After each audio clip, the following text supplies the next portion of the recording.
नमस्कार मित्रांनो, स्वागत आहे तुमचं पुन्हा एका नवीन अशा रोमॅन्टिक प्रणय कथेमध्ये. तर मग चला सुरुवात करूयात आजच्या या भागाला. हॅलो मित्रांनो, माझं नाव राज आहे आणि माझं वय आहे 21 वर्ष. मी दिल्लीमध्ये राहतो. माझी हाईट साधारण 5 फूट 9 इंच आहे आणि माझं वजन साधारण 70 किलोच्या आसपास. माझा रंग एकदम गोरापान आणि मी एका अपार्टमेंटमध्ये राहतो. माझ्या घराच्या मागे एक बंगला आहे आणि तिथे एक भाभी राहते. तिचं नाव आहे मोनिका. ती आहे 26 वर्षांची. तिची फिगर 36, 30, 35 अशी आहे. तिचा रंग एकदम गोरापान आहे आणि तिची हाईट साधारण 5 फूट आहे. तिला एक 5 वर्षांचा मुलगा देखील आहे.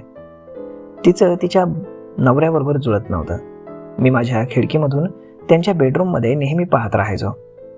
रात्री ती आणि तिचा मुलगा बेडवरती झोपत असे आणि तिचा नवरा खाली गादी टाकून झोपायचा.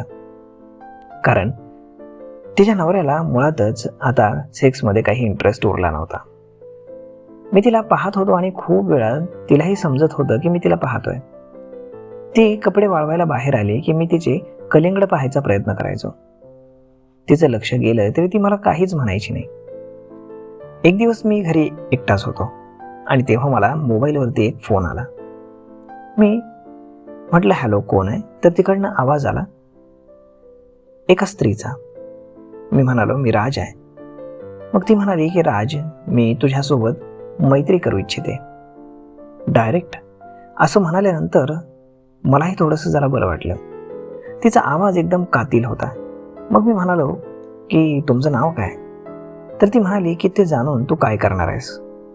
पण मी म्हणालो की नाव तरी सांग, फ्रेंडशिप कशी करणार ना. मग तिनं सांगितलं की माझं नाव म पासून सुरू होत आहे आणि मी तुझ्याच एरियामध्ये राहते. मला तू खूप पसंत आहेस.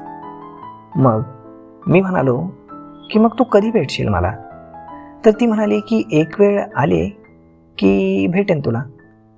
आता मी जेव्हा घरी एकटाच राहत होतो तेव्हा मला तिचा फोन येत होता.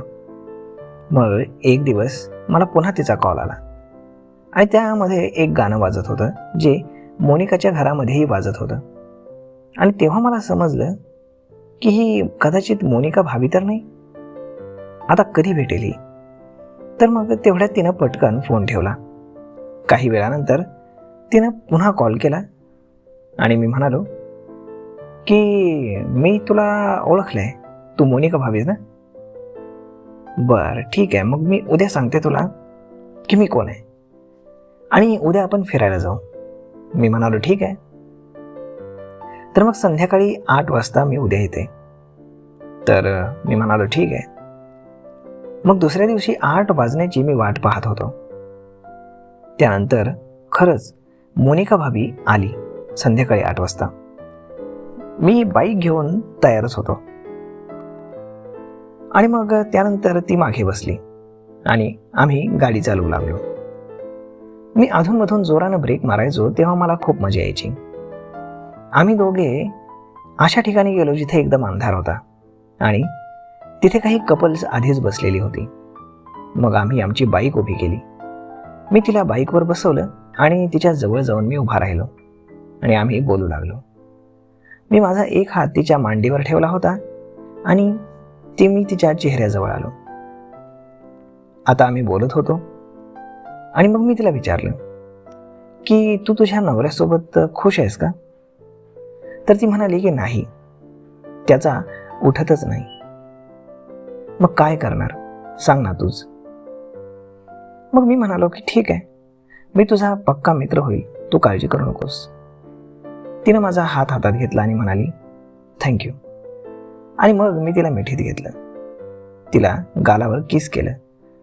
तर ती म्हणाली की अरे, किस गालावर नाही लिप्सवरती करतात.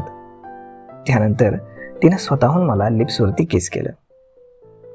हा हा हा, काय मऊ मऊ लिप्स होते तिचे. आणि मग त्यानंतर तिनं सरळ माझी पॅन्ट खाली केली आणि तिनं जेव्हा माझा छोटा भाऊ पाहिला तेव्हा तिचे डोळेच पांढरे व्हायचे राहिले होते. त्यानंतर मग ती म्हणाली की आता मला राहवत नाही, चल आपण घरी जाऊयात आणि तुझ्या घरात आपण कार्यक्रम करूयात. कारण तिच्या घरी तिचा नवरा आणि लहान मूल बसलेलं होतं त्यामुळे.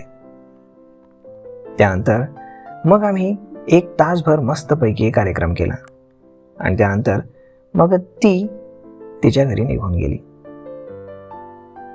तर मग मित्रांनो, अशा पद्धतीनं आम्ही भरपूर मजा केली.